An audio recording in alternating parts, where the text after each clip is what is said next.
with Dr. Joe Mercola. He's sharing some breakthroughs in alternative medicine that could change the way you think about your health. Let's get right to the #1 supplement I'm pretty sure you have never heard of. Dr. Mercola thinks you ought to be taking it. So what is it? Well, it's called Astaxanthin, and it's got a really strange name, but... Can you all spell that real quickly? Astaxanthin? All right, what is it? How do you use well, it? it's in the carotenoid family, so it's a cousin to beta-carotene, except it's far more potent. Basically is derived from marine algae. So we all know what salmon looks like, right? But the color of salmon, of healthy salmon, like wild Alaskan salmon, is due to astaxanthin. And if you have farm-raised salmon that isn't given artificial coloring or astaxanthin, it'll be gray. And you know about flamingos, right? You know, flamingos are born white, but they turn to pink flamingos when you give them astaxanthin. Yes. Well, I like that. Yeah.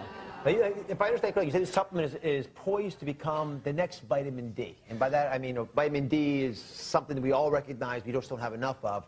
Why is it no one has heard about this? Well, its prominence will be similar to vitamin D, but I don't believe as important, because vitamin D is really the essential component. And, one of the reasons why we haven't heard of it is because it's so new. It's only really been studied for about 10 years or so in a widespread fashion. But it's a phenomenally beneficial supplement in that it's one of the most potent anti-inflammatories, natural anti-inflammatories that we know of. And you know that inflammation is important in so many diseases, not just arthritis, but cardiovascular diseases and cancer. So it's a really important tool to help modulate that. But also there's 3 other major diseases that it's useful in. 2 of them relate to the eyes. So cataracts, as we get older, it's very unusual not to have cataract surgery. But if you're regularly using this, the odds are that you can likely prevent cataracts. And what's the right dose? Well, the right dose varies. It's typically about 10 milligrams. You'll find about 6 to 8 milligrams in a dose of healthy Alaskan salmon.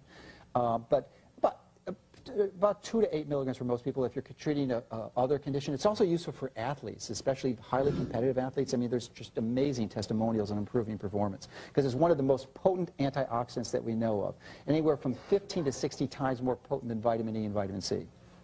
Yeah, it is shockingly effective. So we've got a world expert in our midst. So who's got questions for him? Yes, ma'am. Shout it out.